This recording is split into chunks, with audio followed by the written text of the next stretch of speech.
ये हमारा मैंडेट नहीं है। नए army chief general Syed Asim Munir का साफ इनकार।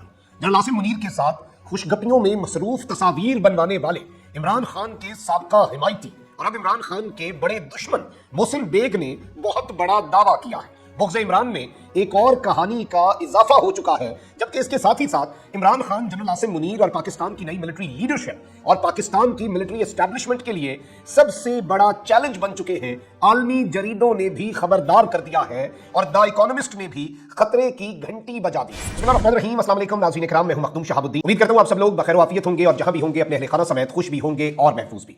नाज़रीन इकराम, इस वक्त पाकिस्तान की अफवाज की नई लीडरशिप ने मैदान संभाल लिया है और जिस तरह से मैं ये बात इससे पहले बहुत दफा कर चुका हूं कि इससे पहले जितने चीफ्स आए उन्होंने अपने दौर में या अपनी ज्वाइनिंग पर बहुत से बड़े चैलेंजेस, ऐसे चैलेंजेस जो शायद नामुमकिन लगे, लेकिन अल्हम्दुलिल्लाह हमारी प्रोफेशनल आर्मी है, उसने उन तमाम चैलेंजेस को फेस किया और उसमें सुरखरू हुए। कोई चीफ आता है तो भारत के साथ कोई महाज खुला होता है, कोई चीफ आता है तो दहशतगर्दी का इफरीत सर पे होता है और कोई चीफ आता है तो अफगान वॉर जो है वो सर पे होती है। लेकिन जनरल आसिम मुनीर के लिए इस वक्त जो प्रीवियस लीडरशिप है या पिछले 8 महीने में इतना ज्यादा जो एक वजन छोड़कर जनरल बाजवा गए हैं वो बड़ा मुश्किल है और इस दफा चैलेंज अपनी आवाम का भी है और अब पूरी दुनिया के अंदर ये बातें हो रही हैं। इकोनॉमिस्ट जो है ये एक ब्रिटिश वीकली न्यूज़पेपर है और एक बड़ा current affairs, international business, politics, technology के ऊपर, और ये 1843 से 1843 से ये पब्लिश हो रहा है और इस अखबार में एक आर्टिकल छपा है। इस अखबार में एक आर्टिकल छपा है, उस पर भी आना है और जनरल आसिम मुनीर और इमरान खान के दरमियान जो पहले दिन से खलीज पैदा करने की और मार्केट में कुछ थ्योरीज जो आ रही थी कि इनके दरमियान ये इख्तलाफात हो सकते हैं, उनका भी तफसीली पोस्टमार्टम करना है। पहले इकोनॉमिस्ट का जायजा ले लेते हैं। Pakistani turn against the army,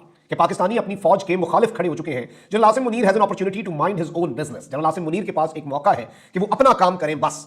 अब यहां पर मैं ये समझता हूं कि इसका जो टाइटल है उससे मुझे बहुत ज्यादा इख्तलाफ है। पाकिस्तानीज अपनी फौज के खिलाफ नहीं खड़े हुए। पाकिस्तानीज पिछले 8 महीने में बहुत से हर्ट जरूर हुए, किसी शख्स की या किसी एक स्पेसिफिक ग्रुप की पॉलिसी से इख्तलाफ। मेरी फौज से मुझे कोई इख्तलाफ नहीं हो सकता। ये फौज मेरी है, ये फौज 22 करोड़ आवाम की है। हमारे अपने फैमिली के घरों से लोग जाते हैं जवान, और जवान लाशें उठाना और एक जवान की लाश ही आप कह लें, एक शहीद जो है उसका जनाजा ही कह लें, उसका भी कर्जा हम नहीं चुका सकते 22 करोड़ मिलकर उसके अहले खाना के सामने। तो ये चीज़ें तो नहीं है। लेकिन अब इस सबके अंदर जो बात की गई है नाज़रीन इकराम, वो ये की गई है कि इमरान खान साहब जो है वो इस वक्त अभी तक किसी भी चीफ के सामने जो चैलेंजेस आए हैं, किसी भी चीफ के सामने जो प्रॉब्लम्स आई है, उनमें से सबसे बड़ा चैलेंज जो है वो इस वक्त अपनी पब्लिक और जो इस वक्त इमरान खान के साथ है और जो एक स्टेन यानी कि ताल्लुकात में जो खराबी आई मिलिट्री एस्टैब्लिशमेंट और इमरान खान की, उसका एक बहुत बड़ा सद्देबाब करने का मौका है। और इसमें कुछ ज्यादा नहीं करना होगा जनरल आसिम मुनीर को। जनरल आसिम मुनीर साहब को एक्सपेक्टेशंस बहुत है ना कौम की, और अपने चीफ से हैं, अपनों से होती हैं, तो करना सिर्फ ये है कि उन्हें फौज का कॉन्स्टिट्यूशनल रोल जो है, जिस तरह से इतलात हमारे पास आई है कि उन्होंने बहुत सी जगहों पे कुछ खिताबात के अंदर गालिबन ये जराए बता रहे हैं कि उन्होंने कहा कि कोई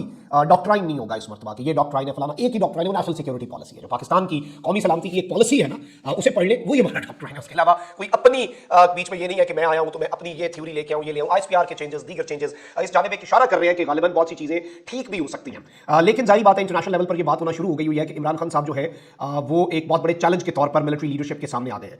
अब यहां पर मोहसिन बेग साहब जो है, इनका आपको याद होगा वो एफआईए का, इन्होंने अपना पिस्तौल भी निकाल लिया, फिर ये अंदर भी रहे। इमरान खान साहब से इनके बहुत से इख्तलाफात भी थे, फिर इमरान खान साहब के बहुत करीबी होने का दावा भी करते रहे और उस तनाज़े के अंदर भी बहुत सी थ्योरीज है। यानी एक थ्योरी ये भी है कि मोहसिन बेग साहब के साथ ज्यादती हुई और इन्हें विक्टिमाइज किया गया, तो ये भी एक थ्योरी है, यानी ऐसा नहीं है कि ये थ्योरी नहीं है। और दूसरी थ्योरी ऑब्वियसली यही है कि मोहसिन बेग साहब ने भी जो रिस्पॉन्स दिया वो स्टेट के साथ या रियासत के साथ आप बंदूक नहीं तानते, वो भी एक अजीब सी चीज़ थी। अब जब आसिम मुनीर ने जब अपनी कमांड संभाली तो इनकी मोहसिन बेग साहब के साथ एक तस्वीर भी आई, जो साहब अपनी वर्दी में और गालिबन कहीं गपशप हो रही है। साथियों के साथ मुख्तलिफ लेफ्टिनेंट जनरल्स और मेजर जनरल्स की बैठकें होती रहती हैं और मुलाकातें होती रहती हैं और बहुत से लोग जो है वो तस्वीर, बहुत से लोगों की होती है। इसका कहीं ये मतलब नहीं होता कि भाई अपनी जो बहुत सी मुलाकातों के अंदर, बहुत से इंटरेक्शंस के अंदर तस्वीर होंगी, बट दैट डजंट मीन कि हम कोई बहुत ही करीबी या बहुत ही कोई ऐसे ताल्लुकात है कि बस जी बस हो जाएगी। अब यहाँ पर मोहसिन बेग साहब ने, क्योंकि आप देखें खान साहब ने आसिम मुनीर साहब को आईएसआई से हटाया, बुशरा बीबी, फराह गोगी, घड़ी, हीरों का हार का केस, फिर अभी रिसेंटली कि इमरान खान साहब जनरल आसिम मुनीर के नाम समरी से निकलवाना चाहते थे, फिर ये वाली थ्योरी के सदर मुमलिकत ने अभी इमरान खान साहब की टेलीफोनिक गुफ्तगू करवाना चाहिए आसिम मुनीर साहब ने नहीं की ये। और इमरान खान साहब इन सारी चीज़ों को भांप कर सोशल मीडिया को उन्होंने इसलिए हिदायत दी कि आपने फौज और नई लीडरशिप के खिलाफ कुछ नहीं बोलना। There is a reason Khan साहब ने ये बात कही है,